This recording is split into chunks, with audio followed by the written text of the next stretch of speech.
Master చెప్పేవాడు, తల ఉంచుకొని పుస్తకం మీద దృష్టి పెట్టి చదవరా, తలెత్తుకునే స్థితికి ఎదుగుతావరా అనేవాడు.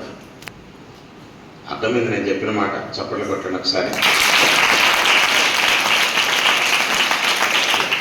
చెప్తూ ఉండేవాడు ఆయన, ఎప్పుడు ఇట్లాంటి మాటలు చెప్తూ ఉండేవాడు మహానుభావుడు. అయితే ఇంకా బతికే ఉన్నారు. నాకు స్కూల్లో టీచర్గా చెప్పిన ఆయన ఇంకా బతికే ఉన్నారు. మొన్న వెళ్ళి ఆయన బట్టలు పెట్టి పాదాలకు నమస్కారం చేసుకొని వచ్చాను. ఎందుకు చెప్తున్నానంటే, విద్య నేర్పిన గురువుల్ని మీరు లైఫ్ లాంగ్ గుర్తుంచుకోండి. కూర్చొని చెప్తారు, లైఫ్ లాంగ్ గుర్తుంచుకోండి. లైఫ్ లాంగ్ ఎప్పుడు కనిపించినా ఫస్ట్ నమస్కారం పెట్టండి. లైఫ్లో ఏదో ఒక రోజు 10 మంది చేత నమస్కరించే స్థితికి మీరు ఎదగకపోతే చూసుకోండి, అంతే. డెఫినెట్గా ఎదుగుతారు. ఎందుకంటే వాళ్ళే ఆశీస్సులు ఇస్తారు. Okay, God bless you, keep it up. వాళ్ళు చెప్తూ మనోవాంఛ ఫలసిద్ధిరస్తు దీర్ఘాయుష్మాన్ భవ అని వాళ్ళ మనసులో నుంచి వాళ్ళకు దీవెనలు ఇస్తారు. ఆ దీవెనలే మనకి ఉన్నతంగా ఎదగడానికి బ్రహ్మాండం శక్తిని ప్రసాదిస్తాయి. అయితే నేను మిమ్మల్ని కోరేది ఏంటంటే, అసలు క్లాసులో కూర్చున్నంతసేపు ఒక విద్యార్థికి ఉండవలసిన లక్షణాలు ఏంటి ఫస్ట్ తెలుసుకోండి. ఇది మీరందరూ బాగా పాటిస్తున్నారు, నాన్న అనుమానం లేదు. జస్ట్ ఊరికి క్లుప్తంగా ఒకసారి టచ్ చేస్తే ఇంకా అది కంటిన్యూ చేసుకుంటారని. విద్యార్థి అంటే అర్థం ఏంటి చెప్పండి పని. First, what is student? మీరంతా స్టూడెంట్స్ కదా, అసలు వాట్ ఈజ్ స్టూడెంట్? విద్యార్థి అంటే అర్థం ఏంటి చెప్పండి. మీరు తప్పు అనుకుంటారు, కాదు కరెక్టే, కానీ చెప్తే ఏమనుకుంటారు కూడా. అసలు అలాంటి ఆలోచన వచ్చిందంటే ఎదగం. తప్పు ఒప్పో చూద్దాం, తప్పనుకో కరెక్ట్ తెలుసుకుంటాం, కరెక్ట్ అనుకో 10 మంది చేత అభినందనలు అందుకుంటాం, నష్టమే ఉంది. ఏదైనా రైతే కదా. చెప్పండి మరి. అది కొంచెం గట్టిగా చెప్పొచ్చు కదా. నీకు నుంచో బంగారు తల్లి మంచిగా చెప్పాను. చెప్తాలి, విద్యని అభ్యసించేవాడు, అంతేనా? Right, nice. ఒక్కసారి అందరూ. అంటే అది ఒక్కటే కాదు, ఇంకా ఉన్నాయి. అందుకే మీలో ఇంకేమన్నా డిఫరెంట్గా ఆలోచించి చెప్పగలుగుతారేమో అని. విద్యను అర్థించేవాడు నుంచొని చెప్పాలి బంగారు తల్లి. ఎప్పుడు కూడా కూర్చొని ఓకే, విద్యను అర్థించేవాడు. నైస్, చప్పట్లు కొట్టడం ఒకసారి. ఇంకా అలా ఎవరన్నా మంచిగా లేచి చెప్తున్నప్పుడు వాళ్ళు ఎంకరేజ్ చేయండి. ఏమో నాకు తెలియదు కానీ అడుగు కూర్చుంటారు, నవ్వుతూ ఉండు ఎప్పుడు కూడా.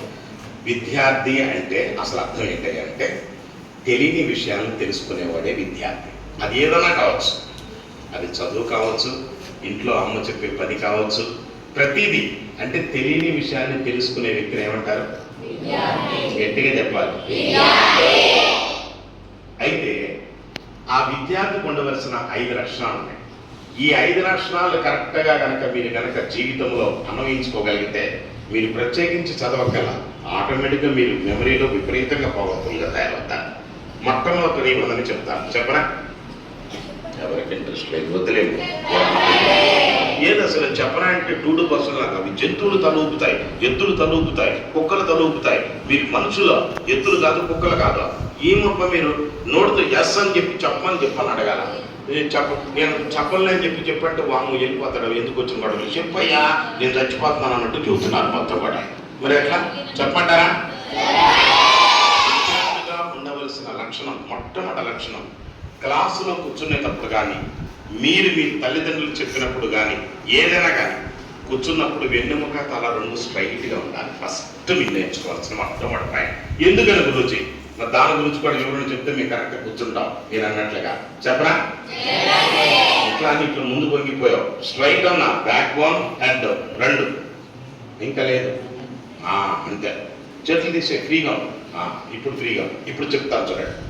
సృష్టిలో 84 లక్షల జీవరాశుల్లో 2 కాళ్ళతో నడుస్తూ భూమికి వెన్నెముక లంబకోణంలో ఉండేది. లంబకోణం అంటే parallel to the ground and against the gravitational force and అట్లా ఉండే జంతువు ఈ భూమి మీద మనిషి ఒక్కడేనండి. ఇది దీని వెనకాలన్న సైన్స్.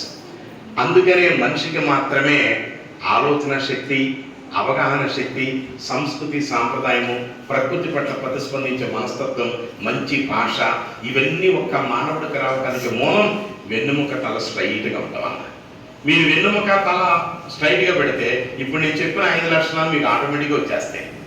మీరు వెన్నుముకల్లో ఉంచారనుకోండి, జంతువు ఏం చేస్తుందంటే కడుపు నిండా తింటుంది, కంటి నిండా నిద్రపోతుంది. ఇప్పుడు ఏముంటుందంటే మీ మనసు అట్లా ఉంచుకుంటే కాసేపు వదిలేస్తే బాబులు పిరిగి తొలగైపోతే అలాగే తిరిగి బొలి కొడుకు కూర్చుముద్దారు కట్టదాన్ని మొత్తం కూడా. ఇది మీ శరీరంలో కూర్చుండటం వల్ల వచ్చే లక్షణాలు.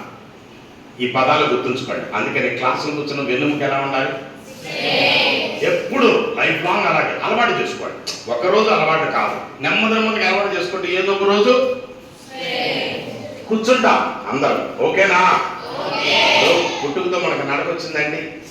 ఇప్పుడు నడక బాగా నడుస్తున్నావా లేదా? అప్పుడు నడక నడిచినప్పుడు పడ్డావా లేదా? దెబ్బలు తగిలినాయా లేదా? పిర్రలు చితికినాయా లేదా? ఏది మాట్లాడింది అంటుంది, ఎవరికైనా అవుతుంది మొత్తం. కానీ ఇప్పుడు నడవగలుగుతున్నాం, పరిగెత్తగలుగుతున్నాం, దూకగలుగుతున్నాం, గోడలు ఎక్కగలుగుతున్నాం, చెట్లు ఎక్కగలుగుతున్నాం, చెట్టు కొమ్మిలితే కింద పడుతున్నాం. మాట్లాడేవిడు తండ్రి అంటే వాళ్ళ ప్రాక్టీస్ చేయబట్టే కదా ఈ రోజు ఇలా వచ్చింది. ఇప్పుడు కూడా ప్రాక్టీస్ మొదలు పెట్టండి, ఏదో ఒక రోజు తప్పనిసరిగా వస్తుంది. అందుకని మెడిటేషన్ కూర్చునేటప్పుడు వెన్నెముకను వంచి కూర్చోమంటారా, స్ట్రైట్ గా పెట్టి కూర్చోమంటారా? అంటే వెన్నెముక స్ట్రైట్ గా ఉంటే ఆటోమేటిక్ థాట్స్ బ్యూటిఫుల్ గా ఉంటాయి. ఓకేనా? నెంబర్ 1. నెంబర్ 2, క్లాసులో కూర్చున్నంతసేపు దృష్టి టీచర్ మీదే ఉండాలి. ఎట్టి పరిస్థితుల్లో కొంతమంది ఇట్టాని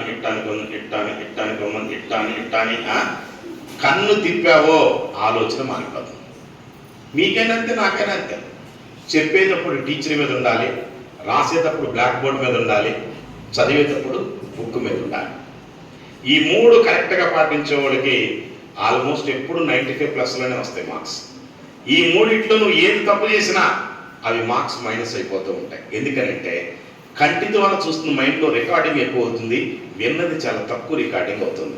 అందుకనే మీరు కల్కి సినిమా చూశారనుకోండి, ఫర్ ఎగ్జాంపుల్, విన్నారా? కల్కి అయినా ఇప్పుడు వచ్చింది, ఎవరు మాట్లాడలేదండి. మాట్లాడగానే ఒక్కొక్కరు కిలకిల నవ్వుతున్నారు. ఊరు మీ దొంగలాగా కల్కి చూసేసారు అప్పుడే. ఆ కల్కి సినిమా ఉందనుకోండి, అది నువ్వు చూసావండి, ఇంటికి రాగానే మీ అమ్మ ఎలా ఉందిరా సినిమా అంటే, అమ్మ ప్రభాస్ ఏం చేశాడు